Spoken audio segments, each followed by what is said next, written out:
Morning मेरे प्रिय छात्र छात्राओं। जैसा कि हम बता दें कि आज हम लोगों की दूसरी क्लास है, जिसमें फर्स्ट क्लास में हम चर्चा की थी कोशिका। कोशिका क्या होती है, सबको पता है कोशिका क्या है। कोशिका कोशिका जो है जीवों की शरीर के संरचनात्मक और क्रियात्मक इकाई है। एक पॉइंट ये आ सकता है कि और ये संरचनात्मक और क्रियात्मक, संरचना और संरचनात्मक क्या होती है कि भाई जो हमारे शरीर की संरचना को बनाती है, और क्रियात्मक वो होती है जो हमारी क्रिया को करती है। और उसके बाद से उसमें हम कुछ प्रकार बताए हुए थे, 2 प्रकार होते हैं। कौन कौन से? एक प्रोकैरियोटिक कोशिका और एक क्या होता है दूसरा यूकैरियोटिक कोशिका। प्रोकैरियोटिक कोशिका क्या होता है?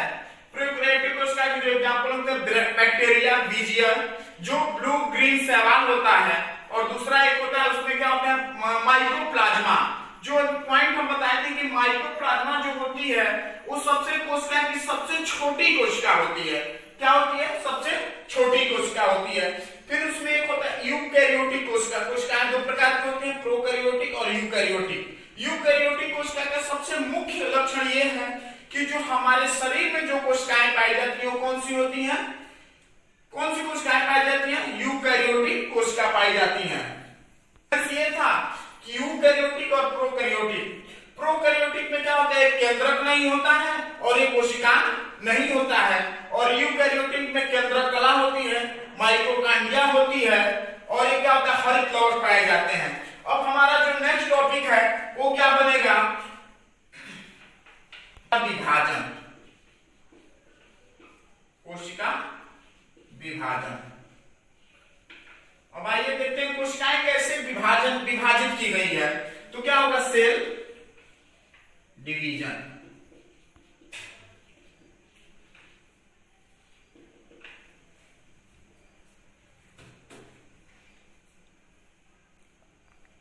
कोशिकाएं हमेशा विभाजित होती रहती हैं। एक कोशिका विभाजित होकर 2 कोशिकाएं बनाती हैं, 2 कोशिकाएं बनाती हैं। इसी को क्या कहते हैं हम? कोशिका विभाजन। जब कोशिका कोशिका का जब विभाजन होगा तो हमारी आयतन बढ़ेगा। इसीलिए क्या हुआ? हम लोग इतने छोटे से और इतने बड़े हो गए। आपस में विभाजित होती रहेंगे। जब कोशिकाएं की संख्या बढ़ेगी तो हमारा आयतन भी क्या होगा? बढ़ेगा। का मतलब है कि एक कोशिका विभाजित होकर और 2 कोशिकाएं बना लें। एक कोशिका विभाजित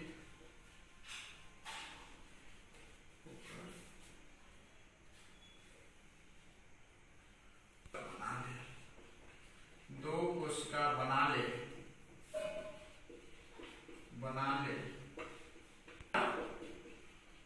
विभाजन करते हैं।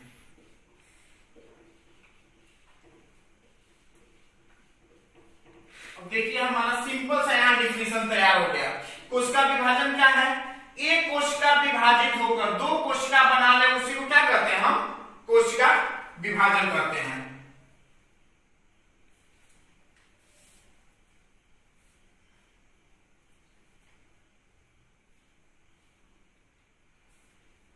अब थोड़ा सा देखते हैं कोशिका विभाजन कितने प्रकार का होता है।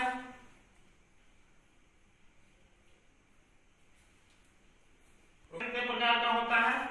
2 प्रकार का। पहला समसूत्री, दूसरा अर्धसूत्री कोशिका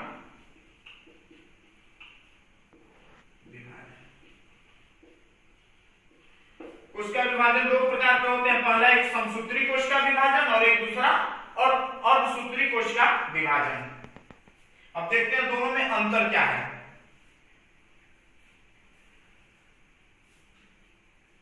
थोड़ा सा हम प्रकार समझ लें कि क्या हो। एक सेल हो गया, इसमें एक केंद्रक होती है, क्या होता है? एक गुणसूत्र बना लेता है।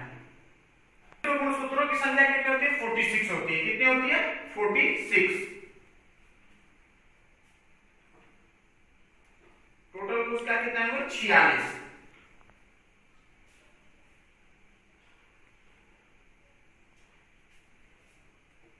अब देखिए यहाँ पे 2 कोशिकाएं बनाती हैं। अगर यहाँ पे समसूत्री विभाजन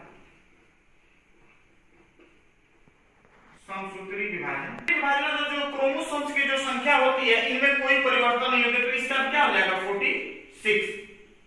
तो इसमें क्या करते हैं, जो दोनों की संख्याएं समान हो, जो मनुष्य के गुणसूत्रों की संख्या 46 है और दोनों में जो समसूत्री विभाजन में क्या होती है, इनके गुणसूत्रों समान होती हैं, तो इसे हम क्या कहते हैं समसूत्री विभाजन। अब थोड़ा सा असूत्री विभाजन में देख लेते हैं। 6 है तो यहाँ कितना हो जाएगा 23 और 23। यहाँ पे क्या हो जाएगा अर्धसूत्री में, अर्धसूत्री क्या हो जाएगा यहाँ पे इनकी संख्या क्या हो जाएगी, आपस में हाफ हाफ डिवाइड हो जाएंगे। संख्या में कोशिका विभाजन में समसूत्री में हमारे पूरे संपूर्ण शरीर में कोशिका विभाजन कहाँ, समसूत्री विभाजन कहाँ होती है और अर्धसूत्री विभाजन कहाँ होती है। तो जो हमारी समसूत्री विभाजन जो होता है समस्त दैहिक यानी पूरे शरीर में जो हमारा होता है वो क्या होता है, उस जो पूरे शरीर में जो विभाजन होता है क्या होता है समसूत्री विभाजन होता है। और केवल मात्र एक ऐसी अंग है जो जनन अंग कहते हैं, उसमें क्या होता है हमारा अर्धसूत्री विभाजन होता है। समझ गए, समस्त पूरे शरीर में हमारी क्या होती है समसूत्री विभाजन होता है। और जो हमारी जनन अंग में कौन सा विभाजन होता है, जनन अंग में हमारा अर्धसूत्री विभाजन होता है, जिससे हमारा क्या होता है युग्मक उत्पन्न होता है। एक वही मात्र जो कोशिका होती है क्या है जनन कोशिका है, वो हमारा कौन से जो जनन अंग होता है उसमें क्या होता है उसमें हम क्या उसमें अर्धसूत्री विभाजन होता है। अर्धसूत्री और हमको पता चल गया कि कहाँ पे समसूत्री विभाजन होता है और कहाँ पे अर्धसूत्री विभाजन होता है। और हमारे शरीर में कहाँ कौन से अंग, किस अंग में समसूत्री कोशिका पाया जाता है और किस अंग में अर्धसूत्री विभाजन कोशिका पाए जाती हैं। नर युग्मक और एक क्या होता है मादा युग्मक जो जनन कोशिका होता है। अब देखिए यहां से एक युग्मक बनते हैं, दोनों मिलकर क्या बनते हैं एक युग्मक बनते हैं।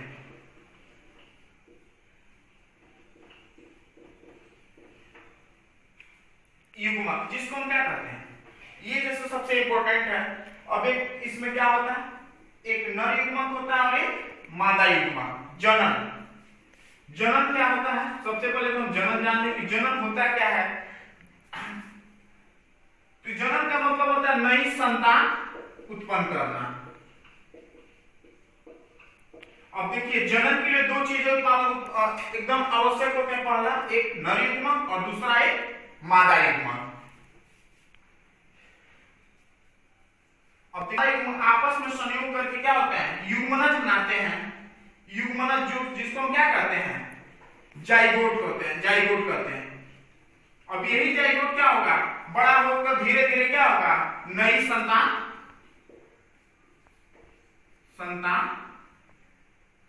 जन्म देता है।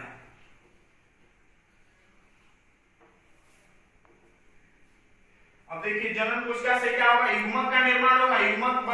युग्मक आपस में मिलकर नर युग्मक और मादा युग्मक आपस में बनकर क्या होंगे युग्मनज बनाएंगे और युग्मनज ये जाइगोट होता है और यही से क्या होगा हमारा नई संतान उत्पन्न होते हैं।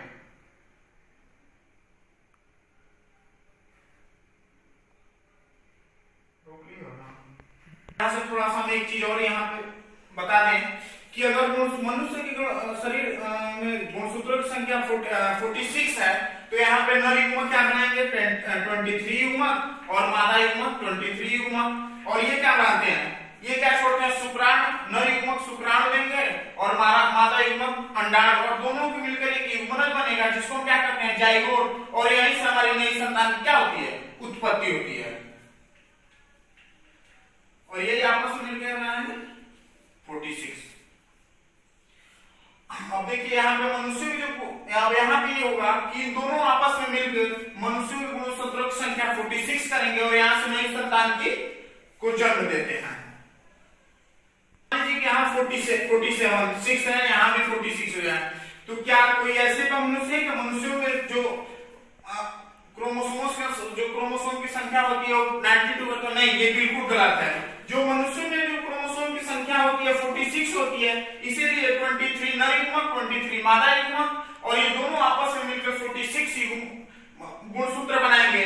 और इसमें 46 क्रोमोसोम्स जो होते हैं क्या होते हैं, मनुष्य में होते हैं, और मनुष्य आपस नर युग्मक और मादा युग्मक मिलकर युग्मनज बनाएंगे, और युग्मनज से क्या होगा, यहीं से हमारी नई संतान की उत्पत्ति होगी।